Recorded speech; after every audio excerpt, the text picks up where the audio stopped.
สุตังเอกังสมะยังภควาสวัสดิยังวิหารันติเจตวันเนอนาถาเบนเดกัสสาอาลาเมสาธาโว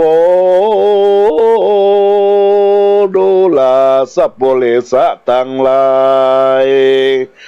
อันว่าสูตรอันนี้หากเป็นนิทานแห่งสูตรทั้งหลายมีพรหมจาลาสูตรเป็นต้นยังมีเศรษฐีสามขกุลอันเป็นดีด้วยเจ้าของหมื่นแสนโกฏจุคน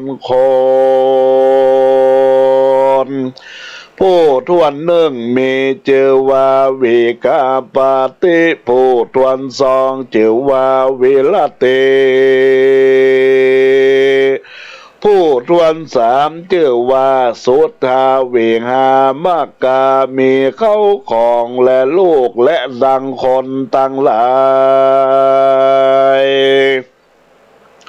เศรษฐีสามขกุลนั้นสัตละเขาของเป็นตานบอกขาดเสียงคนละหมื่นและแสนก็มีแลซ้ำเอาไว้ลูกคนละโกดก็ปากันกะตำบุญตานไปบอกขาดแล้วก็ไปกะตาม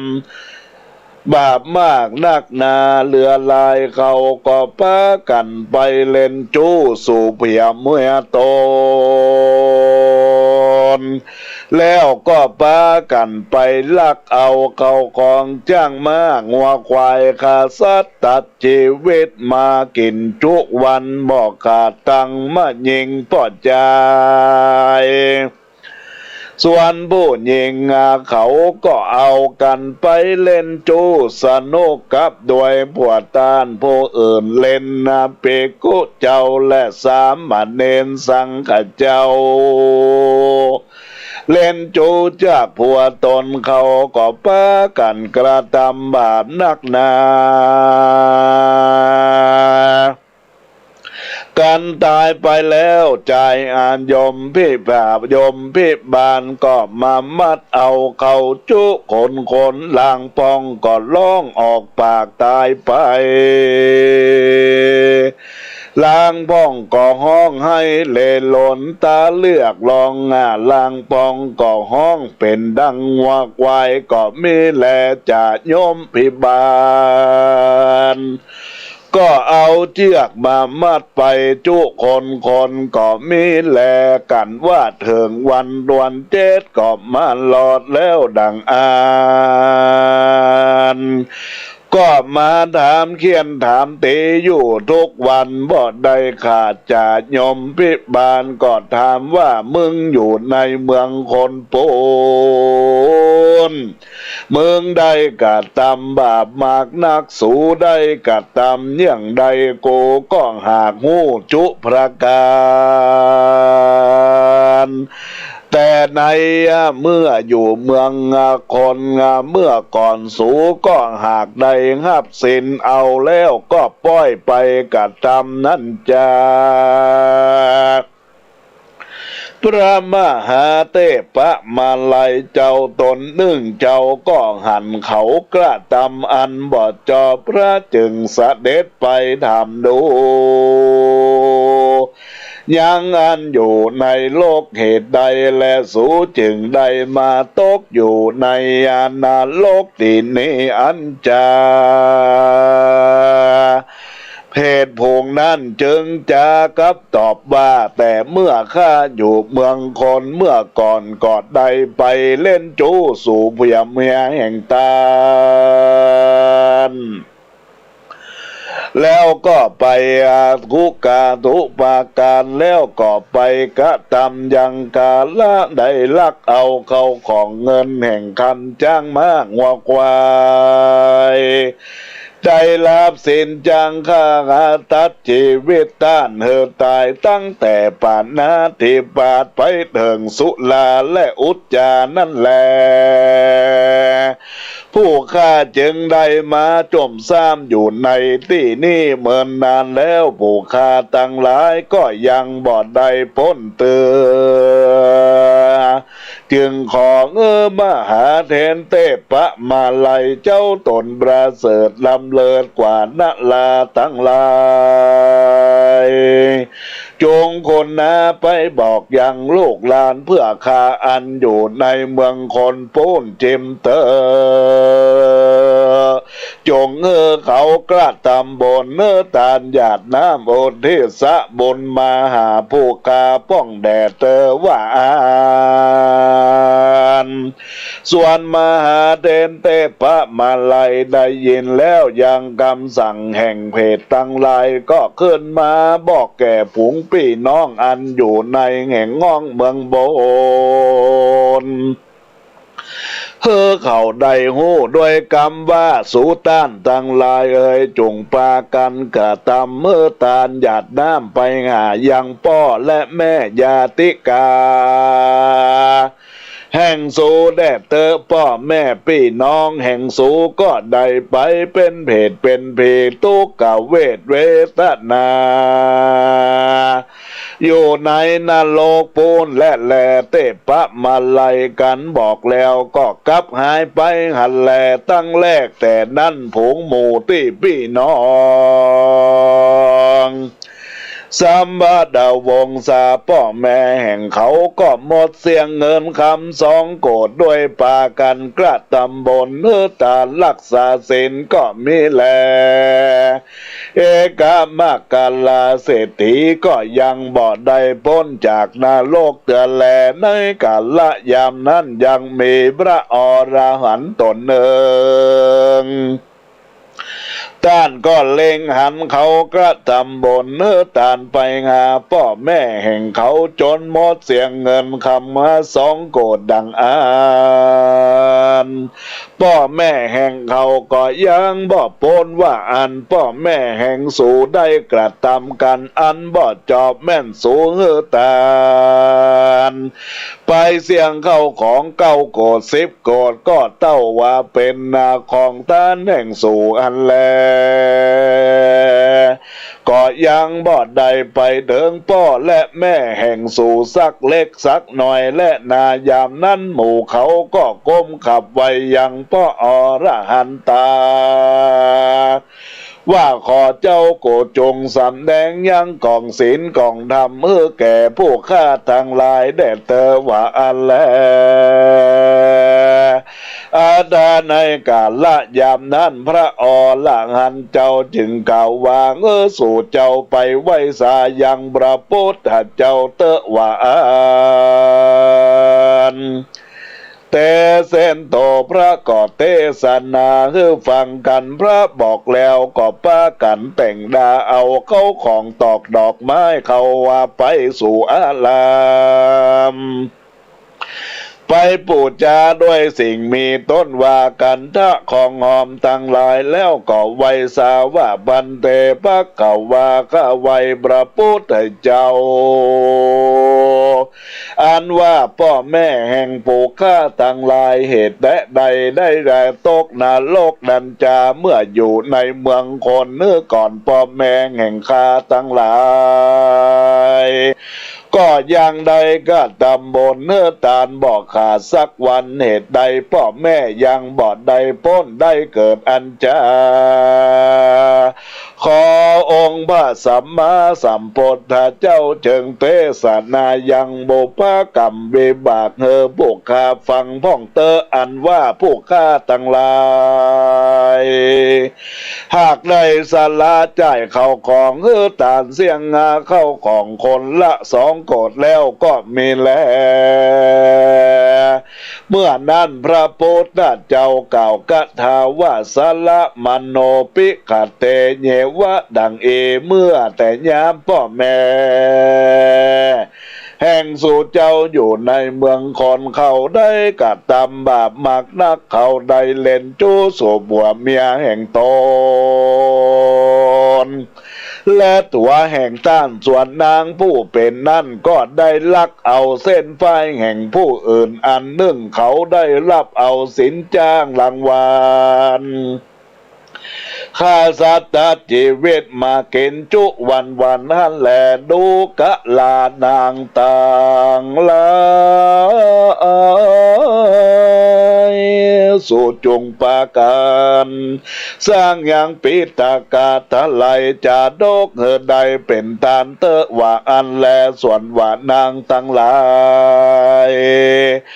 ก็ไว้ว่าบันเตพระเขาว่าข้าแด่พระพุทธเจ้าก็จัก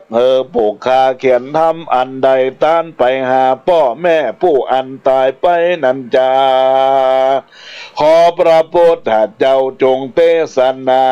แจ้งแก่ผู้ข้าอันว่าสัพพะผีเข็นตั้งหลายพงอย่างมาเบียดก็ทำให้นั่นก็ระงับกับหายหันแลก็โดยเตจะทำวิสุทธิญาเจ้าดวงนี้ผู้ใดได้แต้มได้เขียนก็ดีได้สร้างเป็นตานสักกะลาปูจาไว้นอบน้อมคำยำแยงก็ดีก็มีพละอานิสงส์ได้44,000นาคันจบทลายปีตกะอานานับบอดได้แลเมื่อนั้นนางทั้งหลายก็จักมาตานธรรมเวโสเทยาวันนั้นยังมีพระสารีสุทโธธนาเจ้าตนหนึ่งมาขับไหวสักการะปูจาดังเอพันเตภะคะวาขอข้าแด่พระพุทธเจ้าอันว่าคนมีขวัญ32ขวัญตั้งมวลขวัญไปล้างไปขวัญไปนาแม่นนาขวัญนาตั้งหลายพวกนั้นกันว่าตายไปแล้วขวัญเข้าไปอยู่ที่เดียวกันหรือรู้ว่าพัดพรากกันไปนั่นนาจาขอพระพุทธเจ้าจงเทศนาแจ้งแก่ผู้ข้าต่างหลายได้เตอเอกปัตตะโลกา นากะมโนและจึงกล่าวคาถาดังเอสัจจะละปาวาพังกะจาลนะนาโมพุทธเจ้าจึงเทศนาสำแดงแก่พระญาสลีสุทโธทันนะฟังว่าดังเอปุคคโลอันว่าปุคคละผู้ใดการได้จุตายไปสู่ก็ได้เอาต้นไปสู่นรกตามกรรมแห่งเขาจะโยมพิบาลก็ได้แจกไปเป็นสัตว์ตัวน้อยตัวใหญ่จุตังงาสีหันแลเขาก็ได้เกิดเป็นสัตว์ตัวไหน2 ชาติก็มีแลก็5 ชาติก็มีแลดังอีธรรมวิสุทธิญาณนี่แลอันว่าพระสารีสุทโธทนะก็ได้ยินกรรมแห่งพระพุทธเจ้าแล้วก็มีใจจมชื่นยินดี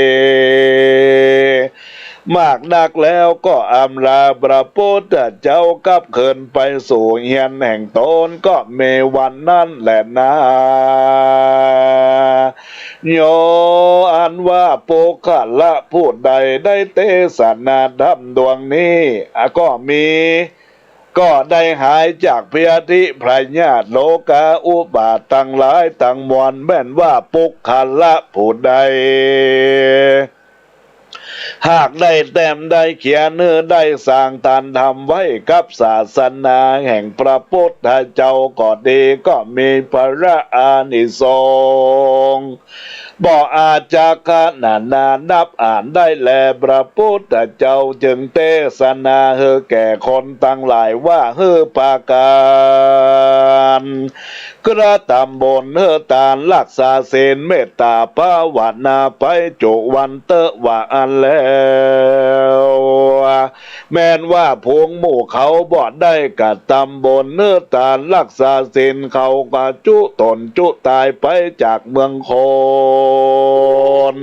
เขาก็จักได้ไปเป็นเพศเป็นเพเปตะวิสัยอสุรกายอยู่ทุกบ้านนั่นแหละส่วนก็ปากันสร้างอย่างธรรมเวสุทธิยาดวงนี้เฮือตานไปหาผงหมู่อันตายไปนั่นแดดเตอะว่ากันยังบ่ได้ตามดำดวงนี้ก็นี่ไปหายังกาเขาผงอันตายไปนั่นเขาก็บ่ได้ไปเกิดสักเตือแลการว่าได้ตามดำวิสุทธิยาดวงนี้ไปแล้วเขาผงนั่นจึงได้พ้นและได้เสวยพระอานิสงส์ได้ไปเกิดจันฟ้าเสี่ยงชุคนกันว่าผู้ได้แต่มได้เขียนได้สร้างเป็นตาลก็ดีได้ซื้อเอากาคำมาติดก็ดีก็จักมีอานิสงส์มากนักกวางบ่อาจจักขนาดนานับใดกันว่าโจติตายจากเมืองโคนไปแล้วก็บ่ได้เกิดนรกสักเตื้อก็ด้วยเตจะศีลธรรมหากนำเอาตนขึ้นไปเกิดจันฟ้าและมหาเนรปานปุญญานาจะและนาแม่นว่าปุคคลาผู้ใดได้แต้มได้เขียนยังดำวิสุทธิยาดวงนี้ไว้เป็นตาลก็มีพระอานิสงส์หาพระมานว่าได้โกรธกับแสนกับก่อนดีแลโยปุคคโลอันว่าปุคคลาผู้ใดได้แต้มได้สร้างเป็นตาลก่อนดีมีพระอานิสงส์30,000กับปุคคลาผู้ใดได้แต้มได้เขียนทำเวสุทธิยาสังเวกะเป็นตามก็ดีก็หากได้พระอานิสงส์มากนักกันจุติตายจากอันเป็นคนไปแล้วด้วยเตจะอันใดสร้างได้เขียนได้ตามยังธรรมวิเศษอันเจอว่าทำดวงวิเศษวิสุทธิยาดวงนี้แม่นว่าจะยมพิบาลเขาได้แล้วเขาก็หากนำเอาไปในภาษากันจะยมพิบาลได้หันปุคคลาผู้ใดได้แต้มได้เขียนได้สั่งดำดวงนี้แล้วจักอุทิศส่วนบุญส่วนกุศลไปหายังผู้จุติตายมรณะไปสู่โลกไปนาก็ดีจะยมพิบาลก็หากถามผงหมู่นั้นอันตายนั่นว่าสู่เขาเจ้าข้าตั้งหลายได้ตานทำวิสุทธิยาแล้วกากันว่าสู่ได้ตานทำแล้วจะยอมพิบาลก็จึงบอกเขาผงอันสร้างตานทำวิสุทธิยาดวงนี้แล้วก็ว่าอันแลสู่ไปกินข้าวน้ำโภชนะอาหารแห่งสู่เสียเตอะแล้วสู่จงกับเกิดมาไวๆกูจักแต่งคนใจเมื่อสู่อันแล้วก็สู่ไปเกิดเมืองฟ้าและมหาเนรปานสู่เขาเจ้าข้าได้ลวงพ้นจากสิ่งตั้งหลายปุ้นและนาปุคคลาผู้ใดยังบ่ได้สานตานทำดวงนี้อันจะยมพิบาลเขาก็มามัดเอาไปเต็กจมอยู่ในนรกปนจนได้หันยังธรรมเวเศษดวงนี้เจอว่าวิสุทธิยาดวงนี้แล้วเขาจึงปล่อยใดไปเกิดจะแหลนาวิสุทธิยาจาตะกังนิทิตังเขยะอันกล่าวเทศนายังทำวิสุทธิญาด้วยอันย่ออันแคบก็บังคมสมเลสาลาเดช อุบาสกอุบาสิกาทายกทายิกาศรัทธานาบุญทั้งหลายได้น้อมรับฟังพระธรรมเทศนาแบบธรรมวัดเปิ้นเมืองล้านนาได้จบลงไปเป็นที่บรมวลเรียบร้อยแล้วธรรมวิสุทธิญาณนั้นญาติโยมละท่านทั้งหลายตั้งอกตั้งใจรับฟังแล้วก็จะมีกาละเรียกว่าเป็นบุญเป็นกุศลในโอกาสที่ว่าผู้จุติตายมรณะไปสู่ปรโลกไปหน้าก็จะได้ล่วงพ้นจากสิ่งทั้งหลายในมรณหกหรือว่าในนรกอเวจีตามที่เขาได้ตายไปสู่ปรโลกไปหน้าเป็นเพศเป็นผีเป็นตวิสัยก็ดีได้ตามทำไปแล้วทำวิสุทธิญาก็จะได้ไปผายไปโพธโดยมีพระมาลัยผลโลกหรือว่าเทพพระมาลัยได้ไปผายไปโพธยังตนตัวของเขาเจ้าข้าเหล่านั้นฮือพ้นจากที่ยากฮือได้ถึงสุขแล้วก็ได้กินสิ่งทั้งหลายที่ได้กระทำความดียามเมื่อมีชีวิตอยู่ตลอดถึงบุคคลที่ได้อยู่นี้อุทิศบุญกุศลเขาเจ้าเขาจารณะก็จะได้พ้นแล้วก็ไปสู่สวงสวรรค์สุคติสัมปรายภพจุดสูงสุดของพระพุทธศาสนาคือพระนิพพานดังนั้นแล้วทำวิสุทธิญาได้เทศนาธรรมเป็นที่เรียบร้อยอาตมาภาพก็จะได้อนุโมทนา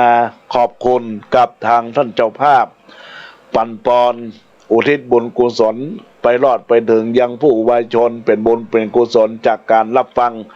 พระธรรมเทศนาในโอกาสแต่ละวันนี้ซึ่งหมายมีพ่อบุญธรรมแม่นงเยาว์หมื่นห้องจากบ้านสันกำแพงจากได้น้อมอุทิศส่วนบุญส่วนกุศลเป็นสองส่วนที่หนึ่งก็อุทิศบุญกุศลไว้กับตนกับตัวไว้ภายภาคหน้าในส่วนที่สองก็ตามไปหายังพ่อมาแม่บัวใจติคะพ่อมูลแม่ดีหมื่นห้องนายยงยุทธนันตาผู้ได้ถึงแก่กรรมไปดังนั้นแล้วก็ขอเจริญพรยังพ่อบุญธรรมแม่นงเยาว์หมื่นห้องที่อยู่ทางบ้านทางจองได้รับพรผ่านทางคลื่นวิทยุในขณะนี้แล้วก็ทุกท่านทุกคนที่รับฟังร่วมกันกับอนุโมทนาบุญร่วมอกร่วมใจซึ่งกันและกันเพื่อเป็นน้ำหนึ่งอันเดียวกันแผ่กุศลร่วมปัตตาอนุโมทนาบุญกินบุญตานที่ในน้อมถวายทานในโอกาสกาลและวันนี้ก็ขอตั้งอกตั้งใจครับปอนเนอร์ยะถาวาลิวะหาปุลาปาลิปุเรนติสาคะลังเอวะเมวะอิโตทินังเปตานังอุปกัปปติอิจิตังบดิตังตุมหังคิปะเมวะจะมีจันโตสเปปุเรนตุสังคปาจันโดปนะละโสยถามณีโชติละโสยตาอิมินาบุพะบุภาละจะตานังจตุปัจจัยตายวัตุตานาปตังตานังอุติสะตานังนิปานะปัจจโยหนตุโนดีจังดีและอาจจะในวันนี้ก็หาเป็นวันดีสลีสุขมังคระอันประเสริฐลำเลิศยิ่งกว่าวันและยามตั้งหลายบัดนี้หมายมีตนตัวของพ่อบุญธรรมแม่นงเยาว์หมื่นห้องก็มาเป็นต้นเป็นประธานพร้อมด้วยบรรดาญาติมิตรพี่น้องทุกผู้ทุกคนและญาติกาตั้งหลายตั้งวันตกวันออกของใต้หนเหนือก็ได้ปากันมาสะลงคงควายตกแต่งแปลงพร้อมน้ำมายังบัตุบุพะบุภาราชาดวงดอกเข้าตอกดอกไม้และลำเดียนขีลาลปัจจัยตายวัตุตานทั้งหลายมาทะปนาถวายเป็นตานธรรมเทศนาอันชื่อว่าวิสุทธิญาได้เทศนาจบลงไปเป็นธรรมทานและเป็นวิทยาทานแก่ผู้ฟังท่านทั้งหลายทุกผู้ทุกคนบัดเจ้าแต่นั้นตนตัวของพ่อบุญธรรมแม่ดงเยาว์หมื่นห้องอุทิศบุญกุศลไว้กับตนกับตัวไหว้ภายภาคนาและบัดเจ้าแต่นั้นจักอุทิศบุญกุศลฝากมนต์ผู้นี้ไปรอดไปถึงเติงยังพ่อมาแม่บัวใจติคะพ่อมูลแม่ดีหมื่นห้องและนายยงยุทธนันตาผู้ได้ถึงแก่กรรมไปแม้นว่าเขาเจ้าข้าทั้งหลาย ได้วางอารมณ์อะไรจิตเจตนาไปบอดจ้างไปตกข้างวางอเวจีทุกกาลีลำบากห้อนบริอาบอยากบริกินดังอันก็ดีก็ขอคือส่วนมุนตานทั้งหลายที่ตนตัวปฐมมูลสถาพ่อบุญทำแม่นงเยาเหมือนห้องและทำบุญทำทานในนิกาจงไปหลอดไปเดิงเติงเนี่ยเขาเจ้าก้าได้กินได้บริโภคแม้นว่าตนตวงเข้าเจ้าก้าสุดวิสัยมามเอาส่วนบุญทานบัดได้เองเดียวก็ดีก็ขออัญเชิญตนบ่าเฮสิกาเทวบุตรเทวดาพระญาอินพระญาพรหมพระญายมมาราชกุฎนางนำ32ตนจำบุญและตนจำบาปตนจือจำน้ำหยาดไม่ตานตนมีอิฤทธิญาณในฐานะวัดวาอารามกามเขตแห่งวัดนาสันขยอมฐานันทละตินีจมนำสมุนตานมุมนี้ไปปรากฏจดเชื่อตัดสองหน้าตันตายังดวงวิญญาณของพ่อมาแม่บัวใจติฆะพ่อมนแม่ดีหมื่นห้องนายยงยุทธนันตาได้กี่ข้ามเจ้ากะสงสารพันรอดปันถึงเวียงแก้วยอดอมตะมหาเนรปานเนาเจ้านั้นจงจักมีตามบทบาทบาลีองค์พระสลีสัมมาสัมพุทธเจ้าได้เตสนาเป็นคาถาอายัญจโกทักกินาทินาสังคมิสุปฏิติตาติกาลตังหิตายสะธนโสอุปกปติโสยาติธรรมโมจะอายันนิทัสสิโตเบตนะปูจาจักตาอุลาลาพระลันจะปิโกนามโนปฏินังตุมเหหิปุญญังปะสุตังอนะปะกันติสปีติโยวิวัจจันโต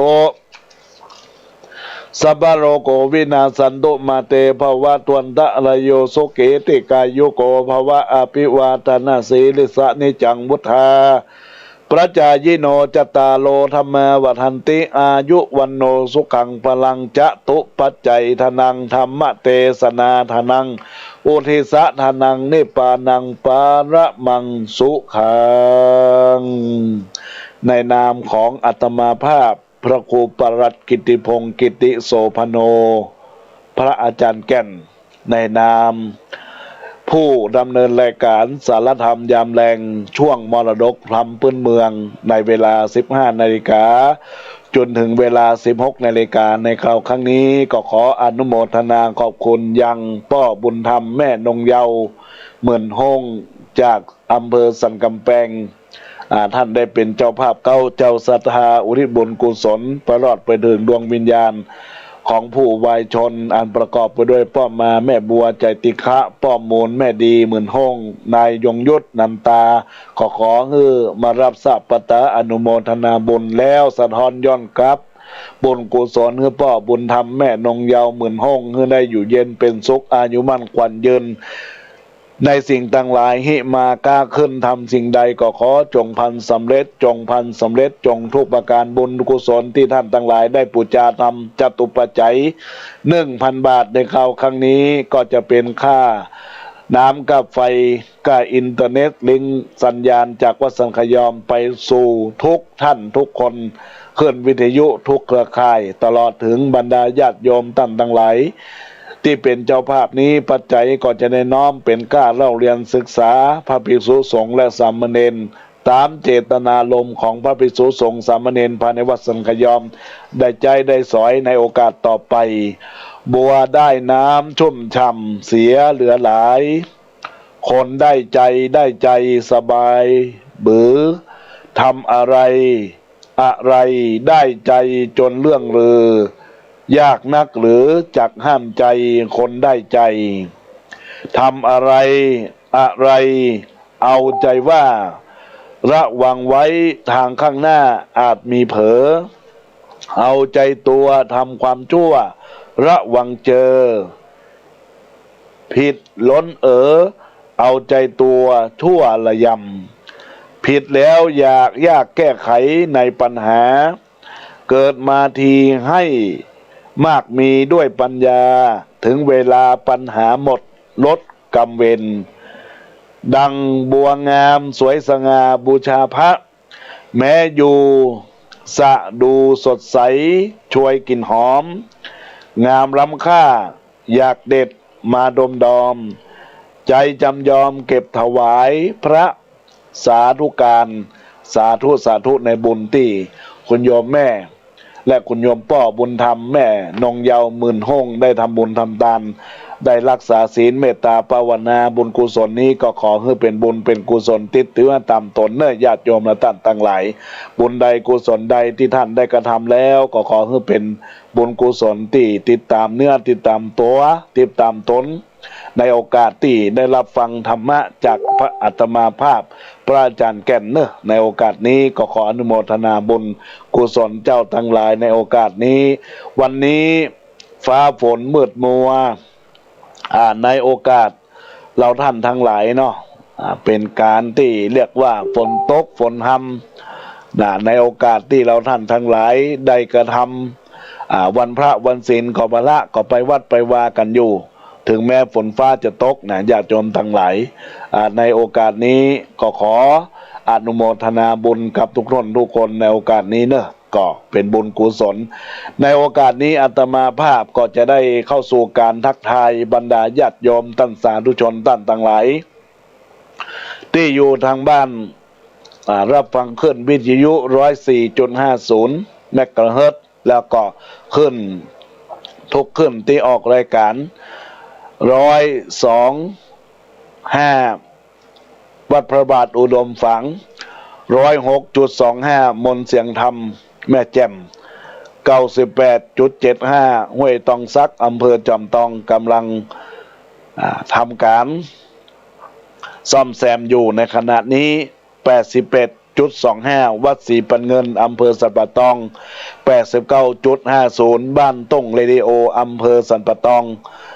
ก็ขอทักทายบรรดาญาติโยมอุบาสกอุบาสิกาทุกท่านวันนั้นก็มีญาติโยมจากอำเภอฝางจากน่านลำปางแล้วก็เวียงปะเป้าเจียงไฮ้หลายท่านโทรมาวันนี้รับฟังอยู่ก็เดี๋ยวสักครู่จะได้เปิดสายหน้าใหม่ตอนนี้ทักทายกับบรรดาญาติโยมใน Facebook ก่อนที่ได้เข้ามาในกล่องข้อความเจริญพรกับแม่มาลีนภิกุลได้ทักทายเข้ามาในรายการในกล่องข้อความว่ากราบนมัสการเจ้าเจริญพรกับคุณโยมการดาศรีเนตรได้กระทำการทักทายนมัสการเข้ามาก็เจริญพรเจริญพรกับแม่เล็กโมสาธุสาธุเข้ามาเจริญพรกับคุณโยมกล้วยมั่มกับข้าวนึ่งหรือว่าคุณโยมจันจรัตน์แจ่มกระจ่างในโอกาสนี้ทักทายเข้ามาเจริญพรกับคนลุ่มน้ำวางเจริญพรกับคุณโยมเฉลียวชัยวงศ์ได้ทักทายมาหลายกล่องข้อความกราบนมัสการแล้วก็สาธุสาธุได้รับปอนแล้วเนาะก็อนุโมทนาร่วมกันนะแม่เนาะเจริญพรกับคุณโยมอนัตตา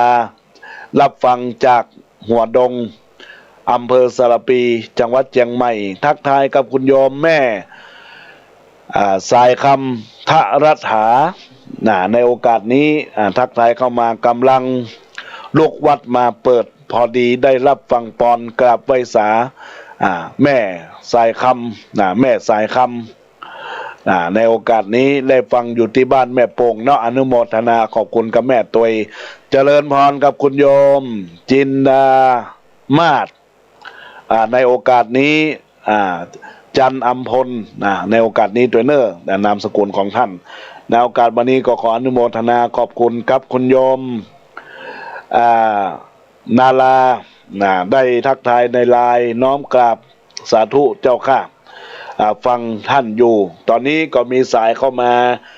หน้าไมค์เป็นไลน์ก็ขออนุโมทนาขอบคุณได้ทักทายเข้ามาเจริญพรสายรุดไปเนอะตอนนี้ทางใดก็ทักทายเข้ามาเนอะคุณโยมแม่ที่ทักทายเข้ามาในโอกาสนี้เจริญพรกับคุณโยมเกษณีชัยเทพได้ส่งลายหลายอย่างหลายประการเข้ามาในเรื่องของการพัฒนาที่พระเจ้าสองเมืองดอยนางแก้วญาติโยมทั้งหลายก็ได้ส่งใจร่วมบุญร่วมกุศลกันไปตอนนี้จะได้เปิดสายนามัยที่เบอร์โทรศัพท์0962629694 0962629694ญาติโยมทั้งหลายคุณแม่สมพัฒน์ก็โทรเข้ามาแถมเนอร์ในโอกาสนี้ ทักทายเข้ามาตะกี้สายคงจะหลุดไปเพราะมันมีเสียงแทรกสายเข้ามาณโอกาสบัดนี้ก็เจริญพรทุกสายเข้ามาเนิ่นในรายการธรรมะยามบ่ายยามแรง3 โมงถึง 4 โมงและญาติโยมและท่านทั้งหลายเรือแถมประมาณ9 นาทีอาตมาภาพก็คงจะได้ออกก่อน3 นาทีคือบรรดาญาติโยมทักทายเข้ามาที่เบอร์โทรศัพท์0962629694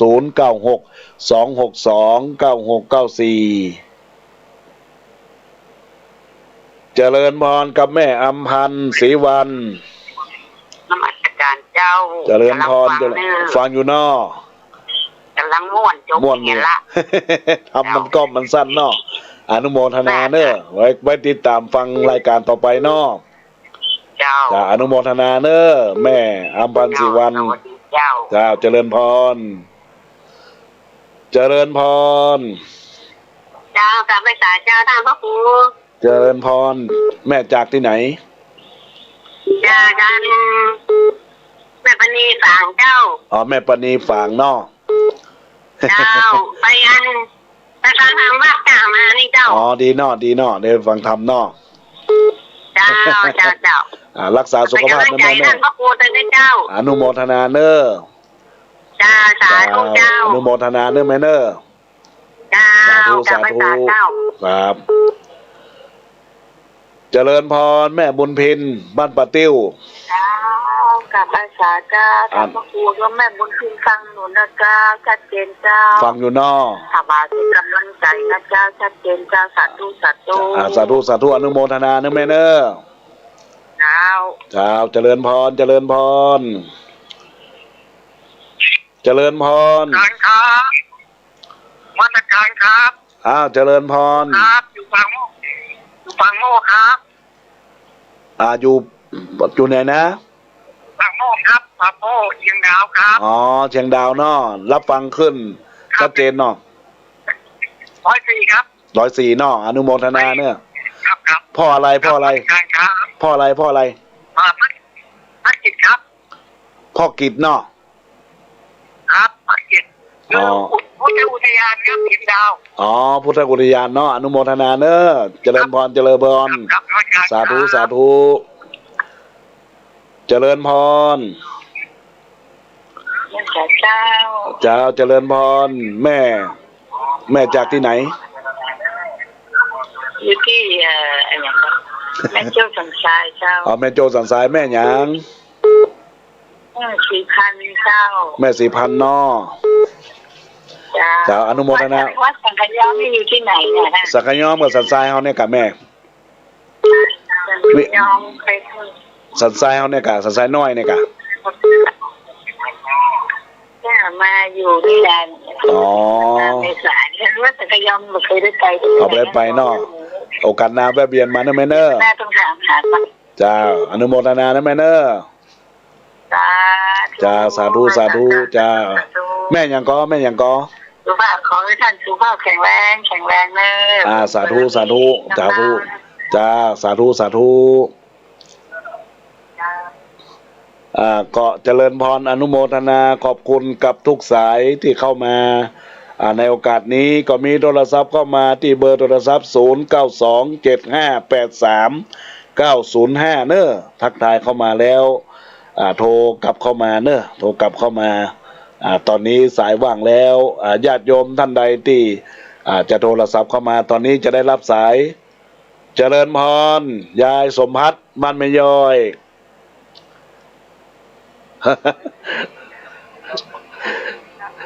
เจริญพร